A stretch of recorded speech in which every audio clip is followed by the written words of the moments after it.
വിശുദ്ധ യോഹന്നാന്റെ സുവിശേഷം അധ്യായം 15. യോഹന്നാൻ അധ്യായം 15 വാക്യങ്ങൾ 7 മുതൽ. നിങ്ങളെന്നിലും എൻ്റെ വചനം നിങ്ങളിലും വസിക്കുന്നുവെങ്കിൽ നിങ്ങൾ ഇച്ഛിക്കുന്നത് അപേക്ഷിക്കുകയും അത് നിങ്ങൾക്ക് ലഭിക്കും. നിങ്ങൾ വളരെ ഫലം കായ്ക്കുന്നതിനാൽ എൻ്റെ പിതാവ് മഹത്വപ്പെടുന്നു. അങ്ങനെ നിങ്ങൾ എൻ്റെ ശിഷ്യന്മാരാകും. പിതാവ് എന്നെ സ്നേഹിക്കുന്നത് പോലെ ഞാൻ നിങ്ങളെ സ്നേഹിക്കുന്നു. എൻ്റെ സ്നേഹത്തിൽ വസിക്കുകയും ഞാൻ എൻ്റെ പിതാവിൻ്റെ കൽപ്പനകളനുസരിച്ച് അവൻ്റെ സ്നേഹത്തിൽ വസിക്കുന്നത് പോലെ നിങ്ങൾ എൻ്റെ കൽപ്പനകളനുസരിച്ചാൽ എൻ്റെ സ്നേഹത്തിൽ വസിക്കും. എൻ്റെ സന്തോഷം നിങ്ങളിലായിരിക്കുവാനും നിങ്ങളുടെ സന്തോഷം പൂർണ്ണമാകുവാനും ഞാൻ ഇത് നിങ്ങളോട് സംസാരിച്ചിരിക്കുന്നു. ഞാൻ നിങ്ങളെ സ്നേഹിച്ചിരിക്കുന്നത് പോലെ നിങ്ങൾ അന്യോന്യം സ്നേഹിക്കണമെന്നാകുന്നു എൻ്റെ കൽപ്പന. സ്നേഹിതന്മാർക്ക് വേണ്ടി ജീവനെ കൊടുക്കുന്നതിനേക്കാൾ വലുതായ സ്നേഹം ആർക്കുമില്ല. ഞാൻ നിങ്ങളോട് കൽപ്പിച്ചിരിക്കുന്നത് ചെയ്താൽ നിങ്ങൾ എൻ്റെ സ്നേഹിതന്മാരായിരിക്കും. യജമാനൻ ചെയ്യുന്നത് ദാസൻ അറിയാത്തതുകൊണ്ട് ഞാൻ നിങ്ങളെ ദാസന്മാരെന്ന് ഇനിയും പറയുന്നില്ല. ഞാൻ എൻ്റെ പിതാവിനോട് കേട്ടതെല്ലാം നിങ്ങളോട് അറിയിച്ചതുകൊണ്ട് നിങ്ങളെ സ്നേഹിതന്മാരെന്ന് വിളിച്ചിരിക്കുന്നു. നിങ്ങളെന്നെ തിരഞ്ഞെടുത്തു എന്നല്ല, ഞാൻ നിങ്ങളെ തിരഞ്ഞെടുത്തു. നിങ്ങൾ പോയി ഫലം കായ്ക്കേണ്ടതിന്, നിങ്ങളുടെ ഫലം നിലനിൽക്കേണ്ടതിനും നിങ്ങളെ നിയോഗിച്ചിരിക്കുന്നു. നിങ്ങളെൻ്റെ നാമത്തിൽ പിതാവിനോട് അപേക്ഷിക്കുന്നതൊക്കെയും അവൻ നിങ്ങൾക്ക് തരുവാനായിട്ട് തന്നെ. നിങ്ങൾ അന്യോന്യം സ്നേഹിക്കേണ്ടതിന് ഞാനിത് നിങ്ങളോട് കൽപ്പിച്ചിരിക്കുന്നു. 11-ാം വാക്യത്തിലെ എൻ്റെ സന്തോഷം നിങ്ങളിൽ ആകുവാനും നിങ്ങളുടെ സന്തോഷം പൂർണ്ണമാകുവാൻ ഞാനിത് നിങ്ങളോട് സംസാരിച്ചിരിക്കുന്നു. അപ്പോൾ നമ്മുടെ സന്തോഷം പൂർണ്ണമാകുവാൻ തക്കവണ്ണം നമ്മൾ കർത്താവിന് കേട്ടിട്ടുണ്ട്.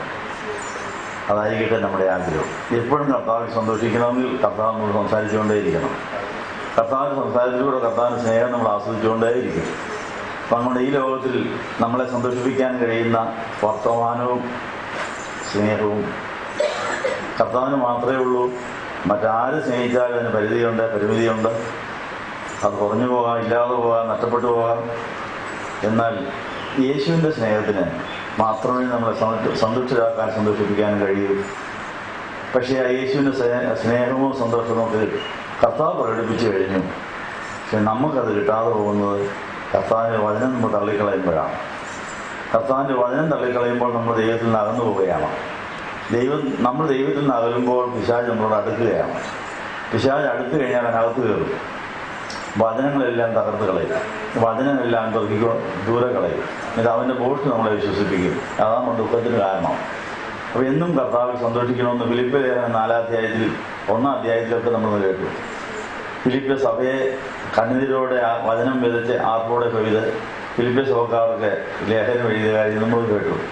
അവരെല്ലാവരെയും ദൈവസ്നേഹത്തിനുള്ളിൽ വഹിച്ചുകൊണ്ട് അവർക്ക് വേണ്ടി പ്രാർത്ഥിച്ചപ്പോൾ അവർക്കുള്ള സന്ദേശമാണ് കർത്താവിൽ എപ്പോഴും സന്തോഷിപ്പിക്കുന്നു പറഞ്ഞ സന്ദേശം എഴുത്തെഴുതി അവരെ അറിയുക.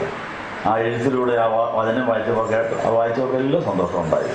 കാരണം ദൈവത്തിൻ്റെ വചനം പ്രവാചകന്മാരിലൂടെ, സുവിശേഷകരിലൂടെ, അപ്പോസ്തലന്മാരിലൂടെ, മാതാപിതാക്കളിലൂടെ, പുരോഹിതന്മാരിലൂടെ നമുക്ക് ലഭിക്കുമ്പോൾ നമ്മുടെ ദുഃഖം മാറ്റി നമുക്ക് ആശ്വാസം ലഭിക്കുന്നു. അത് നമ്മൾ അങ്ങോട്ട് ആ സ്നേഹം കൊടുത്ത് കർത്താവിൻ്റെ വചനപ്രകാരം ജീവിക്കാൻ തീരുമാനിച്ചാൽ നമുക്ക് ആ സന്തോഷത്തിൽ എന്നും വസിക്കാം. ആ സന്തോഷം ആർക്കും കളയാൻ സാധിക്കുകയില്ല. ആ സന്തോഷത്തിൽ തടസ്സമായി നിൽക്കുന്ന നമ്മുടെ അനുസരണക്കേടുകൾക്ക് ഒരിക്കൽ കൂടെ നമ്മളിപ്പോൾ പാപനിപ്പാട് നടത്തുകയാണ്. നിങ്ങൾക്കെല്ലാവർക്കും സംതൃപ്തി ഉണ്ടായിരിക്കട്ടെ. എൻ്റെ കണ്ണീമണവും നീക്കുണ്ടായിരിക്കട്ടെയാണ്. കർത്താവിനെ സ്നേഹിക്കപ്പെട്ട വിശ്വാസികളെ, ദാവീദിൻ്റെ സന്തതിയായി ജനിച്ച് മരിച്ചു ഉയർത്തുന്ന യേശുവിനെ ഓർപ്പിക്കുകയും ചെയ്യുന്ന ഈ വിശുദ്ധ ദിവ്യകാരുണ്യ ശുശ്രൂഷയിൽ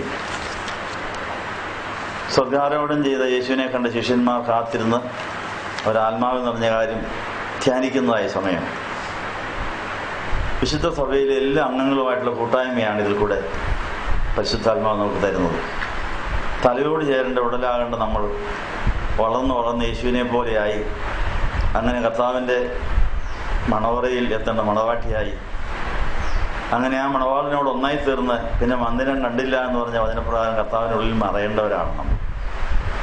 ആ വലിയ വേല നടന്നുകൊണ്ടിരിക്കുന്ന കർത്താവിൻ്റെ വരവ് വളരെയധികം സമീപിച്ചിരിക്കുന്നതുകൊണ്ട് കർത്താവിൻ്റെ മണവാട്ടി സഭയിലെ അംഗങ്ങളെല്ലാം കർത്താവ് സന്ദർശിച്ച് അവരെല്ലാം ഒരുക്കി മെരുക്കിക്കൊണ്ടിരിക്കുന്നു. ഇന്ന് നമ്മൾ വായിച്ചതായ ഫിലിപ്പ് ലേഖനം 1-ാം അധ്യായത്തിലെ വാക്യം ഒരിക്കൽ കൂടെ ഓർത്തുകൊണ്ട് നമ്മുടെ ഈ കൂട്ടായ്മ സജീവമാക്കുകയാണ്. സുവിശേഷ വേലയ്ക്ക് വേണ്ടി ത്യാഗങ്ങൾ സഹിച്ച് കള്ളക്കേസിൽ പിടിക്കപ്പെട്ട് ജയിലിൽ കിടന്നതായ ആ പൗലോസിനെ ജയിലിലെ യാതനകളോ വേദനകളോ ബന്ധനങ്ങളോ ഒന്നും തൻ്റെ സന്തോഷം കളഞ്ഞില്ല. യേശുവിൽ സന്തോഷിക്കുവാൻ ആ ആത്മനിറവുള്ള അപ്പോസ്തലന് സാധിച്ചു. ഫിലിപ്പെ സഭയ്ക്കും ആ സന്തോഷം പങ്കിടുകയാണ്. തൻ്റെ കത്തിലൂടെയും പ്രാർത്ഥനയിലൂടെയും ഈ അനുഭവം താൻ അനേകരുമായി പങ്കിട്ട് താൻ ജയിലിൽ കിടന്നുകൊണ്ട് വളരെയധികം പേരെ നേടാൻ സാധിച്ചു. നമുക്കുണ്ടാകുന്ന എല്ലാ അനുഭവങ്ങളും സുവിശേഷത്തിന് വേണ്ടിയാണെന്ന് പൗലോസ്ലീഹ ആ ഫിലിപ്പ് ലേഖനത്തിലൂടെ ഫിലിപ്പ് സഭയെ അറിയിച്ചെങ്കിൽ അത് നമ്മളെയും അറിയിച്ചിരിക്കുകയാണ്. ജയിലിൽ കിടന്നുകൊണ്ട് കൈകാലുകൾ ആമത്തിലായിരുന്നെങ്കിലും ചങ്ങലകൾ ബന്ധിക്കപ്പെട്ടിരുന്നെങ്കിലും ചങ്ങല കിടന്ന് അത് പൊട്ടി വൃണമായിട്ടുണ്ടായിരുന്നെങ്കിലും അത് വേദനയായിരുന്നെങ്കിലും അതിൻ്റെ ഇടയിലെല്ലാം അത് സന്തോഷത്തോടെ സഹിക്കുവാനുള്ള സന്തോഷത്തിൻ്റെ ഫലം വിളയിച്ച് അത് കൊയ്തെടുത്ത് അനേകരുമായി പങ്കിട്ട് അത് ഇരട്ടിയാക്കിക്കൊണ്ടിരുന്ന ഒരു ആത്മീയ വ്യാപാരമാണ് പൗലോസ് നടത്തിക്കൊണ്ടിരുന്നത്. ഫിലിപ്പ് ലേഖനം 1-ാം അധ്യായത്തിൻ്റെ 12-ാം വാക്യത്തിൽ സഹോദരന്മാരെ, എനിക്ക് ഭവിച്ചത് സുവിശേഷത്തിൻ്റെ അഭിവൃദ്ധി കാരണമായി തീർന്നുവെന്ന് നിങ്ങൾ അറിയുവാൻ ഞാൻ ഇച്ഛിക്കുന്നു എന്ന് പറഞ്ഞു. ഇങ്ങനെയൊരു അറിയിപ്പും നമുക്കുണ്ടോ? നമുക്ക് എന്തെല്ലാം സംഭവിച്ചിരിക്കുന്നു? നമ്മുടെ ഓർമ്മ വെച്ച കാലം മുതൽ സംഭവിച്ച കാര്യങ്ങൾ മുഴുവൻ സുവിശേഷത്തിനായിരുന്നു എന്നാണ് പറയുന്നത്. പക്ഷെ നമുക്കത് സുവിശേഷത്തിനായി തീർന്നു. അപ്പം നമുക്ക് സംഭവിക്കുന്ന സകലതും നന്മയ്ക്കാക്കാനും നമുക്ക് സംഭവിക്കുന്ന മുഴുവനും യേശുവിനെ വളർത്താനും യേശുവിനെ സാക്ഷിക്കാനും ഉപകരിക്കുമെന്ന് പൗലോസ്ലീഹ സാക്ഷിക്കുന്നു. നമുക്കത് സാധിച്ചിട്ടുണ്ടോ? നമുക്ക് സംഭവിച്ചത് ഏതൊക്കെയാണ് നമുക്ക് ഓർമ്മയുണ്ട്. പക്ഷെ അത് ദൈവസ്നേഹത്തിൽ, ദൈവാത്മാവിൽ, ദൈവവിളി ബോധത്തിൽ ആണോ അത് നമ്മൾ സഹിച്ചത്?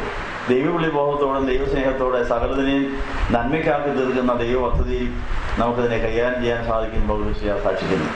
ഇന്നിവിടെ വന്നിരിക്കുന്ന നമ്മളെല്ലാവരും സംഭവിച്ച കാര്യങ്ങളിൽ ഏതെങ്കിലും നിരാശയോ അസന്തുഷ്ടിയോ അതൃപ്തിയോ പരിഭവമോ പരാതിയോ ഉണ്ടെങ്കിൽ അത് പിൻവലിച്ചിട്ട് നമുക്ക് പുറകോട്ട് പോയി സംഭവിച്ച സകല കാര്യങ്ങളിലും സുവിശേഷത്തിൻ്റെ ഒരു സാക്ഷിയാകാനായിട്ടുള്ള അവസരമായിരുന്നത് അത് നമ്മൾ ശരിക്കും ഉപയോഗിച്ചില്ലെങ്കിൽ ക്ഷമയോപിച്ചിട്ട് ഇനിയും എനിക്ക് കർത്താവ് ഒരിക്കൽ കൂടെ അങ്ങനെയുള്ള അനുഭവം തരികയാണെങ്കിൽ കർത്താവെ ഞാൻ നിന്നെ സാക്ഷിക്കുള്ള അനേകരെ നേടിക്കൊള്ളാമെന്ന് നമുക്കൊരു പ്രതിജ്ഞയെടുക്കാൻ അത് മുഖാന്തരമാകട്ടെ എന്ന് ആശംസിക്കുന്നു. സഹോദരന്മാർ, എനിക്ക് സംഭവിച്ചത് മുഴുവനും സുവിശേഷത്തിൻ്റെ അഭിവൃദ്ധി കാരണമായി തീർന്നു. ഇനിയും സംഭവിക്കാൻ പോകുന്ന കാര്യങ്ങൾ മുഴുവനും സുവിശേഷത്തിനാകട്ടെ എന്ന് ആശംസിക്കുന്നു. ഈ പൗലോസ്ലീഹയ്ക്ക് ജയിലിൽ കിടന്നുകൊണ്ട് എന്തെല്ലാം കാര്യങ്ങൾ സാധിച്ചു. ഈ ജയിലിൽ തൻ്റെ ഒരു കൈ ഒരു പട്ടാളക്കാരൻ്റെ കൈയുമായി ചങ്ങലയിട്ട് ബന്ധിച്ചിരിക്കുക.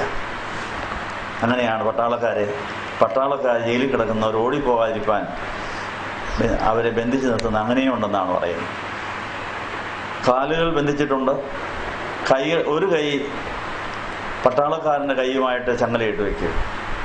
8 മണിക്കൂർ ഡ്യൂട്ടി സമയം ഒരു പട്ടാളക്കാരൻ്റെ കൈയും ഈ പൗലോസിൻ്റെ കൈയും ഒന്നിച്ചൊരേ തുടലിൽ കിടക്കുമ്പോൾ പൗലോസ്ലീഹ പട്ടാളക്കാരനെ ചീത്ത വിളിച്ചില്ല. നീ എൻ്റെ കൈ ചങ്ങലയിട്ടിരിക്കുന്നത് എന്തിനാ? ഞാൻ കുറ്റക്കാരൻ അല്ല, ഇത് കള്ളക്കേസാണ്, ഒന്നും പറഞ്ഞില്ല. സന്തോഷത്തോടെ സ്വീകരിച്ച് 8 മണിക്കൂർ ഒരാളെ കൈ കിട്ടി.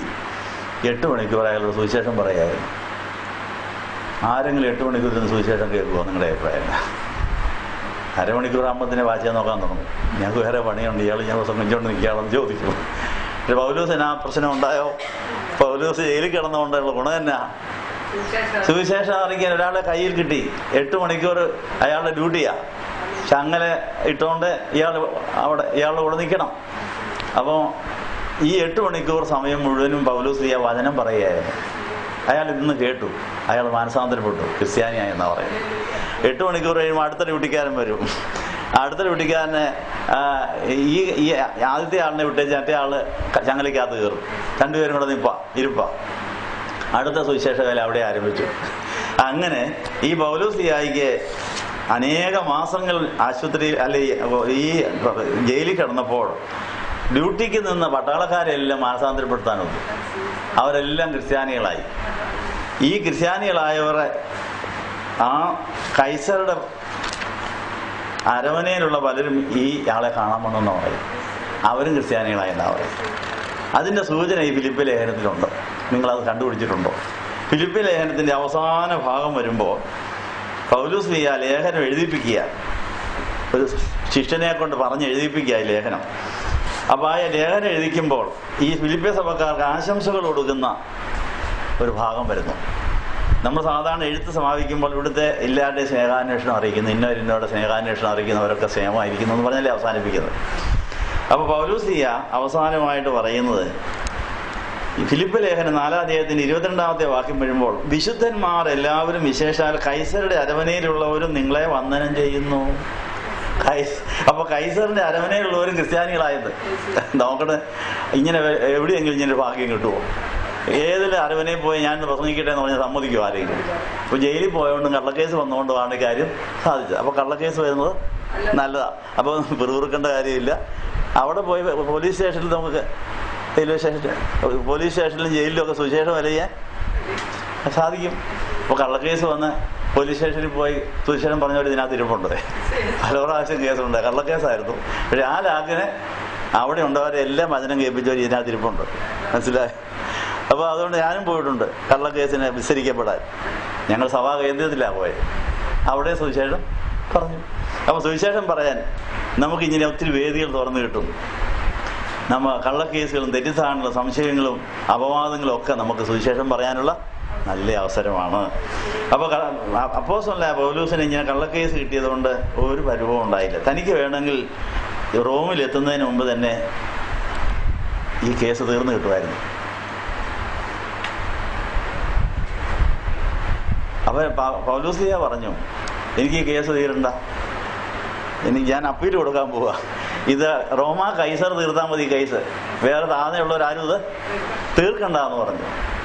അങ്ങനെ പോയതുകൊണ്ടാണ് റോമാ കൈസറുടെ അടുത്തേക്ക് പോകാൻ, അവിടെ പോയി ജയിലിൽ കിടക്കാനും പോയ വഴിക്ക് ഒത്തിരി ഒത്തിരി കുറ്റക്കാർ എൻ്റെ കൂടെ കപ്പലിലുണ്ടായിരുന്നു.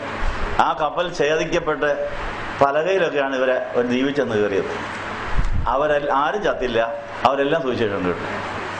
ഏതെങ്കിലും ജയിൽ പുള്ളികൾ ഇങ്ങനെ സുവിശേഷം കേൾക്കാൻ ഇരുന്നു കൊടുക്കുമോ? അവരെ തനിക്ക് കേസ് തീരണ്ട, തനിക്ക് റോമിൽ പോകണം, കൈസറുടെ അഭയം ചൊല്ലണം, കൈസറിൻ്റെ കേസ് തീർത്താൽ മതി പറഞ്ഞാൽ വർഷങ്ങൾ നീണ്ടു നിന്ന ജയിൽ വാസം ഒരു കുറ്റം ചെയ്യാതെ കടന്നുകൊണ്ട ഇടയിൽ എന്തെല്ലാം സാധിച്ചു. പോയ വഴിക്ക് കിട്ടിയവരെ എല്ലാം സുവിശേഷത്തിന് ഉപയോഗിച്ചു. ഒരു ദ്വീപിൽ ചെന്ന് കയറിയപ്പോൾ അവിടെയുള്ള ദ്വീപ് പ്രമാണി സുഖമില്ലാതെ കിടക്കുക. അയാൾക്ക് വേണ്ടി പ്രാർത്ഥിച്ച് സുഖപ്പെടുത്തിയപ്പോൾ ദ്വീപുകാർ മുഴുവൻ വിശ്വസിച്ചു. അവർ കൊണ്ട സാധനം എല്ലാം കപ്പൽ ഛേദത്തിൽ പോയെങ്കിലും അവർക്ക് വീണ്ടും അടുത്ത ഒരു കപ്പൽ നിറച്ച് സാധനം കയറ്റി കൊടുത്തു. അത് അങ്ങനെ പോയതെല്ലാം സംഭവിച്ചത് മുഴുവൻ സുവിശേഷത്തിനായിട്ട് പ്രയോജനപ്പെടുത്തിയ ഒരാളാണ് പൗലോസ്. അപ്പോൾ പൗലോസ് റോമാ കൈസറുടെ അരമനയിലുണ്ടായിരുന്നവരെയും കൂട്ടായ്മയിലൂടെ ദൈവമക്കളാക്കുവാനുള്ള ഭാഗ്യം തനിക്ക് ലഭിച്ചു. ഇത് നമുക്ക് സാധിച്ചിട്ടുണ്ടോ? അപ്പോൾ നമ്മുടെ കഴിഞ്ഞ കാല ജീവിതത്തിൽ നമ്മൾ എത്ര അവസരങ്ങൾ നമ്മൾ പാഴാക്കി. സുവിശേഷപരമായ നടപടിയിലേക്ക് ആനയിക്കപ്പെടുമെന്ന് പ്രതിജ്ഞയെടുത്താണ് നമ്മൾ സ്നാനമേറ്റത്. നമ്മൾ ആരെങ്കിലും നേടിയിട്ടുണ്ടോ? ഇനിയും ലഭിക്കുന്ന അവസരം അത് നേടാൻ നമ്മുടെ വേദന, നമ്മുടെ രോഗം, നമ്മുടെ സങ്കടം, നമ്മുടെ ദുഃഖം, ഇതെല്ലാം കർത്താവിനെ സാക്ഷിക്കാനാണ്. ആ സാക്ഷിക്കാൻ ഉപയോഗിച്ചില്ലെങ്കിൽ ഇനിയും അത് ഉപയോഗിച്ചോളാം എന്ന് പറയാൻ കർത്താവ് അത് വലിയ സന്തോഷം നമുക്ക് തന്ന് ആ സന്തോഷത്തിൽ അത് അനേകരുമായി പങ്കിട്ടത് ഇരട്ടിയാക്കി അനേകരെ നേടാൻ സാധിക്കുമെന്നാണ് പറഞ്ഞിരിക്കുന്നത്. ഇതെങ്ങനെ ഇത് സാധിച്ചു? അപ്പോസ്തലനായ പൗലോസ് ദമസ്കോസിൽ വെച്ച് കിട്ടിയ ദർശനം വളർത്തിയെടുത്ത് തനിക്ക് കിട്ടിയതായ വചനം മാംസം ധരിക്കുവാൻ കന്യാമറിയാം യേശുക്കുഞ്ഞിനെയും കൊണ്ട് രഹസ്യമായി ഒത്തിരി നടക്കുകയും ജീവിക്കുകയും ചെയ്തതുപോലെ അപ്പോസ്തലനായ പൗലോസും തൻ്റെ ഉള്ളിൽ ഒരു ശിശുവിനെ പോലെ വളർന്നുകൊണ്ടിരുന്ന യേശുക്കുഞ്ഞിനെ വളർത്തിയെടുത്ത് പ്രായപൂർത്തിയാക്കി പരസ്യശുശ്രൂഷയാകുന്നവരെയും താൻ അറേബ്യയിൽ താമസം ചെയ്തെന്നാണ് ഗലാത്യ ലേഖനത്തിൽ എഴുതിയിരിക്കുന്നത്.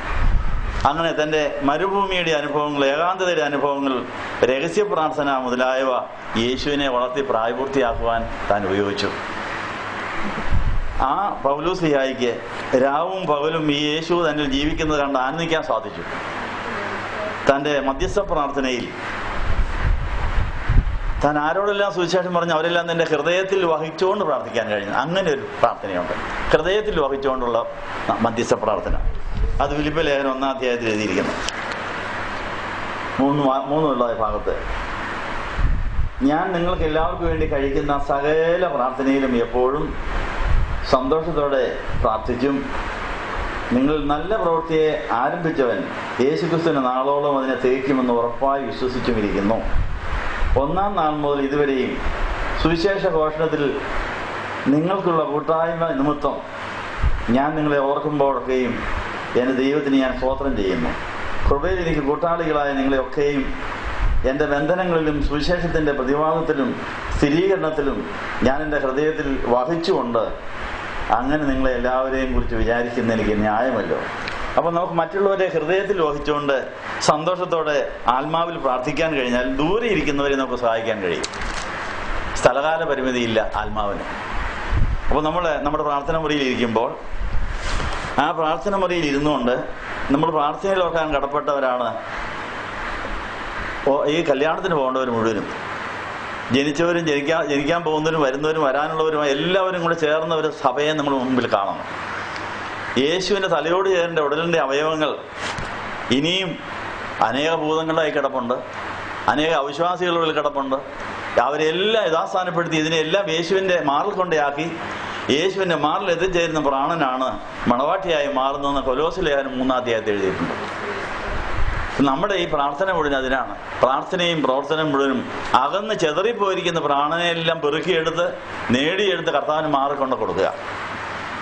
ഒന്നാമത്തെ ആദാമിൻ്റെ ഉള്ളിൽ ഹവ്വ ഒളിച്ചിരുന്ന പോലെ ഒടുക്കത്തെ ആദാമെന്ന പേരിൽ യേശുവിൻ്റെ മാറിൽ ഒളിച്ചിരിക്കുന്ന നമ്മുടെ പ്രാണനാണ് ഹവ്വയായിട്ട് സഭയായിട്ട് മാറുന്നത്. അപ്പോൾ ഒന്നാമത്തെ ആദാമിൻ്റെ ദൃഷ്ടാന്തം ഒടുക്കത്തെ ആദാമായ യേശു കാണിക്കുന്നത് നഷ്ടപ്പെട്ടു പോയ പ്രാണനെല്ലാം വീണ്ടെടുത്തിട്ട് തൻ്റെ ഉള്ളിലാക്കിയിട്ട് കല്യാണത്തിൻ്റെ അന്ന് മാത്രമേ ഈ മണവാട്ടി വെളിയിലോട്ട് വരികയുള്ളൂ. അതുവരെ അകത്ത് മറിഞ്ഞിരിക്കണം.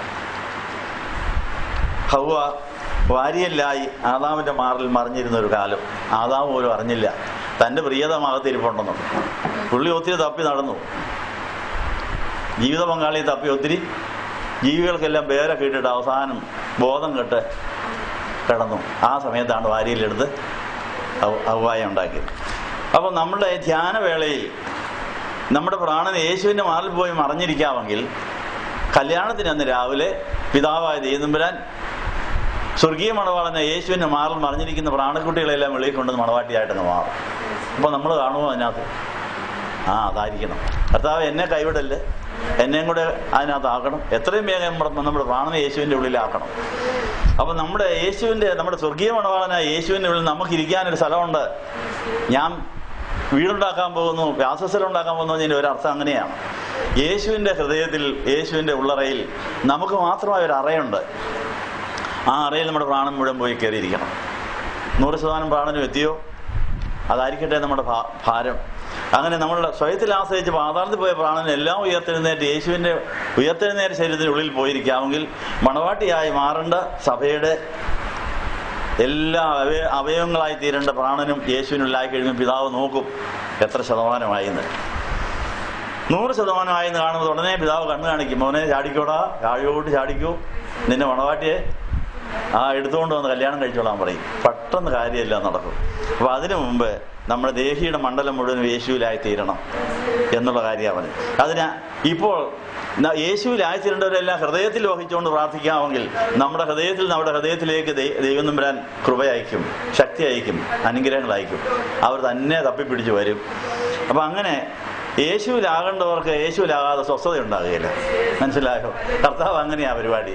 യേശുവിനുള്ളവരെ യേശുവിലെത്താതെ സ്വസ്ഥത ഉണ്ടാകില്ല. അവർ ഞാൻ അലഞ്ഞ് നടന്നുകൊണ്ടിരിക്കും. യേശുവിനെ കണ്ടെത്തി കഴിയുമ്പോൾ മാത്രം സ്വസ്ഥത. എന്നാൽ നീ മാത്രം മതി എന്ന് പറയണം. അപ്പം അങ്ങനെ കർത്താവിൻ്റെ കല്യാണത്തിന് പോകേണ്ടവർക്ക് അസ്വസ്ഥത വരുത്തും. ദാരിദ്ര്യവും മടുപ്പും ക്ഷീണവും തളർച്ചയും രോഗവും ഒക്കെ വരുന്നത് എന്തിനാ? യേശുവിൻ്റെ അടുത്തേക്ക് പോകാനാ.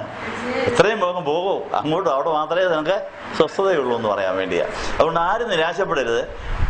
നഷ്ടം വന്നാലും കഷ്ടം വന്നാലും കടം വന്നാലും രോഗം വന്നാലും മാനക്കേട് വന്നാലും ഇതൊക്കെ എന്തിനാ? കർത്താവിൻ്റെ അടുത്തേക്ക് പോകാനാ. നീ ഇവിടെയെങ്കിലും നിൽക്കണ്ട. മുടിയൻ പുത്രനെ ധൂർത്തപുത്രനെ ക്ഷാമം വന്നതല്ലേ ഭാഗ്യം. അതുകൊണ്ട് ആ പന്നിയുടെ അടുത്ത് നിന്ന് അപ്പൻ്റെ അടുത്തേക്ക് പോയത്. അല്ലെ ആരെങ്കിലും അവനെ എന്തെങ്കിലും സഹായിച്ചിരുന്നെങ്കിൽ അവൻ അവിടെ നിന്നേനെ, അപ്പനെ കിട്ടുകയില്ലായിരുന്നു. അപ്പം അതുകൊണ്ട് നമുക്ക് ആരും നമ്മളെ സഹായിക്കാതെ ഒറ്റപ്പെടുന്നതാണ് ഏറ്റവും വലിയ ഭാഗ്യം. അന്നേരം ദൈവം നമ്മളെ ആകർഷിക്കുക തൻ്റെ അടുത്ത് കൊണ്ടുവരും. അതുകൊണ്ട് ആരെയും ആശ്രയിക്കേണ്ട, ആരിൽ നിന്നും പ്രതീക്ഷിക്കേണ്ട, ദൈവത്തിൽ നിന്ന് മാത്രം പ്രതീക്ഷിക്കുക, ദൈവത്തിൽ മാത്രം ആശ്രയിക്കാമെങ്കിൽ പിതാവ് നമ്മുടെ പുത്രൻ്റെ അടുത്ത് നമ്മളെ എത്തിക്കും. പിതാവ് നമ്മളെ എടുത്ത് പുത്രന് കൊടുക്കണം, പുത്രനെ എടുത്ത് നമുക്ക് തരികയും വേണം.